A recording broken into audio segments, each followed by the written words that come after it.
Ask me about my winner. Yo, what? We're back with another Chatty video. Yo. Yeah, I'm basically just gonna be letting you guys get like a 4-month ownership update and stuff. Cause yeah, been thinking about a lot of stuff. And yeah. So anyhow,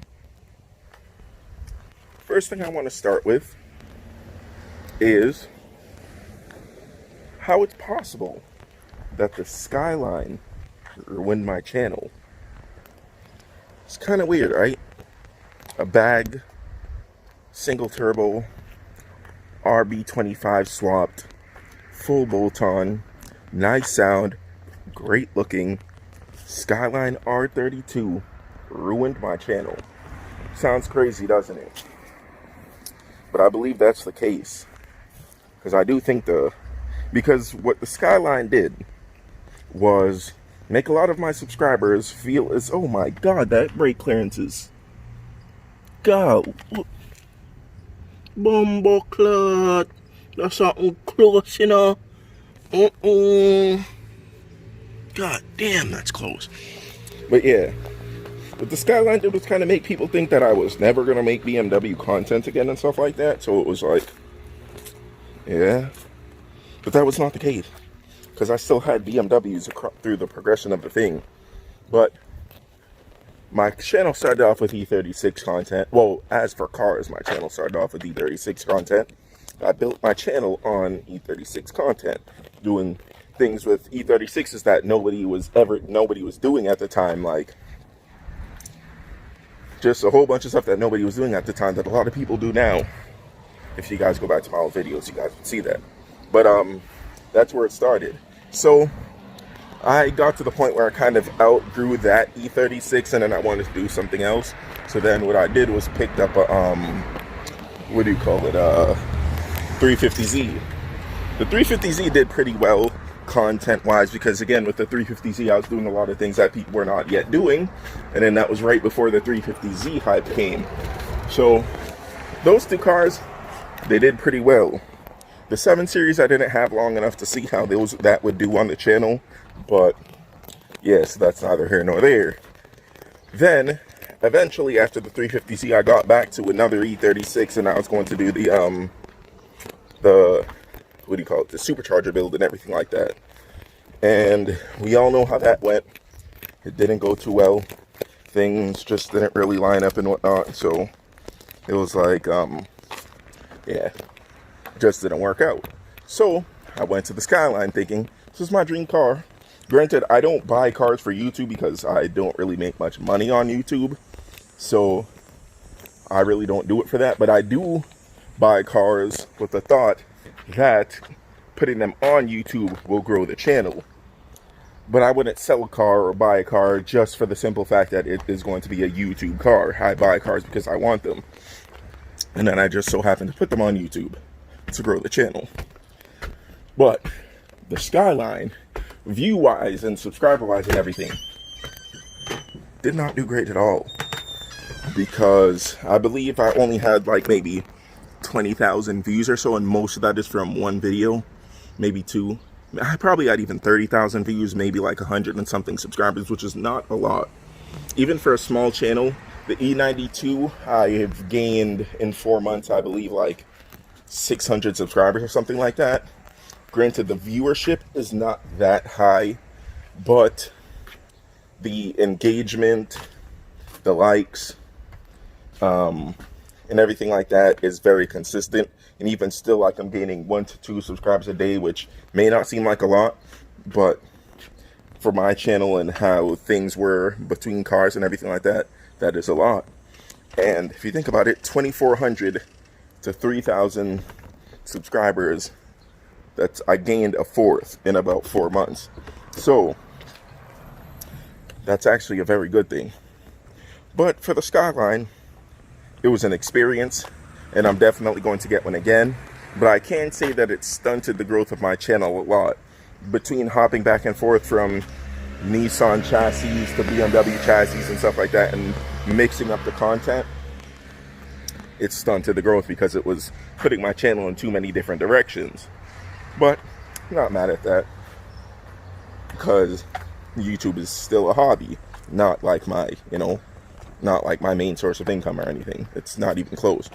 But yeah, for people who have newer channels and stuff like that, they know exactly what I'm talking about when they try new things, especially with cars, and then they like stop doing something and then they do something again. But yeah, I can say in the future I will have another E36. I do want one. I still regret selling the silver 6-speed swapped one, because I'm just like, I could have just kept it, but I wanted the supercharger quicker. I really did wish I was more patient, because that one would have been sick, but I'm pretty sure I'll find another one. Ooh, would have got demonetized really quickly, but yeah, I will get another one. And I really don't feel right now owning an E36, as I had 3 driving cars and like 4 or 5 parts cars that were E36s. So yeah, I do miss having one, and I will have one again. But now for the E92. What the hell? Damn it, I forgot this was a thing that I put my Excedrin in. Damn it, I just wasted some.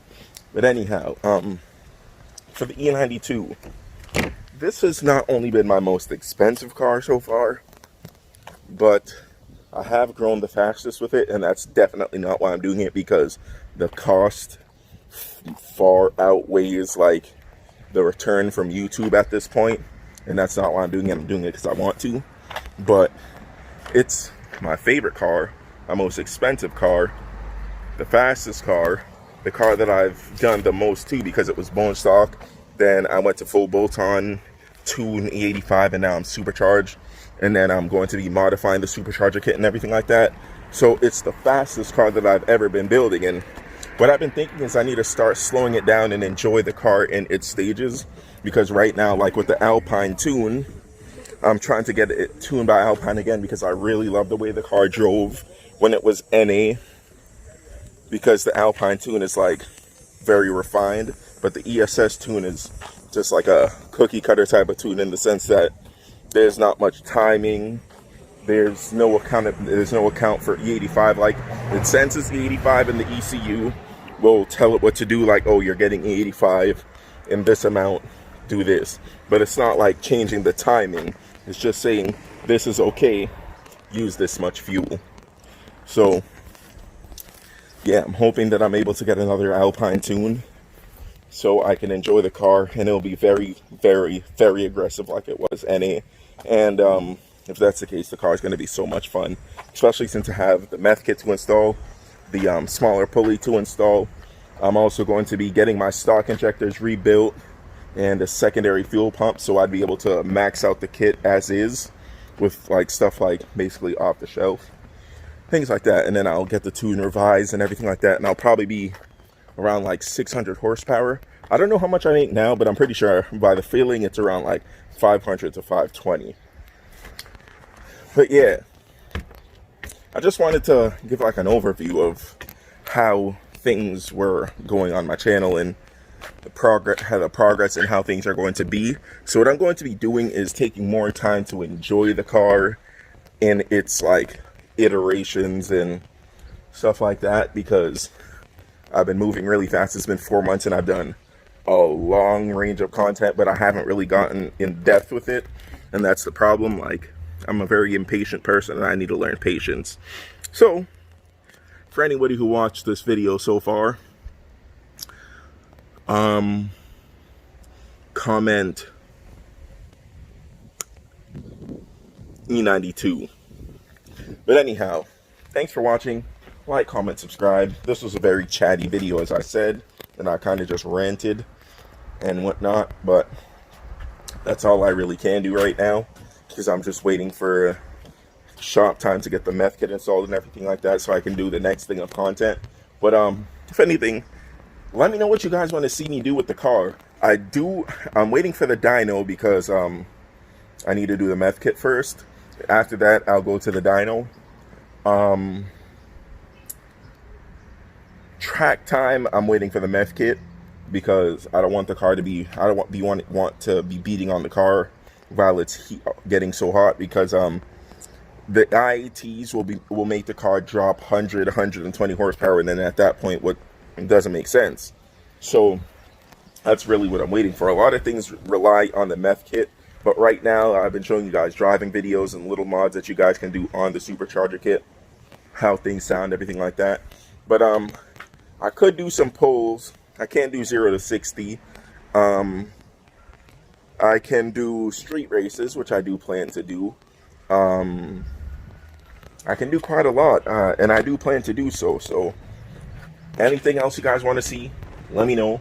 And if it's possible, I'll do it. If it's not possible, I'll make arrangements to do it. Also, I'm planning to go to Virginia down the line to get some stuff done. I'm planning to go to Maryland for H2OY if it's still happening this year. I want to go to California pretty soon. New York and New Jersey pretty soon, to meet with some people and do whatever they have out there, whatever shows and meets and whatever. I want to do car shows like Import Evolution, Import Expo, a whole bunch of stuff. But let me know what you guys want to see, and then I'll do it. I have no problem doing it. I really don't have much that I can actually do, like, because, you know, quarantine, I can't go back to work yet. And then if it's going to take too long, I'm just going to find another job or take a class or learn to weld or start a business. Or I'm going to do something, but at this point, it's taking too long to get back to work, so I'm probably just going to have to figure something out. But yeah, let me know what you guys want to see. Thanks for watching. Like, comment, subscribe. And as I always say, drink water, motherfuckers. There's water upstairs, but I'm not going to go get it, drink it. And yeah, thanks for watching.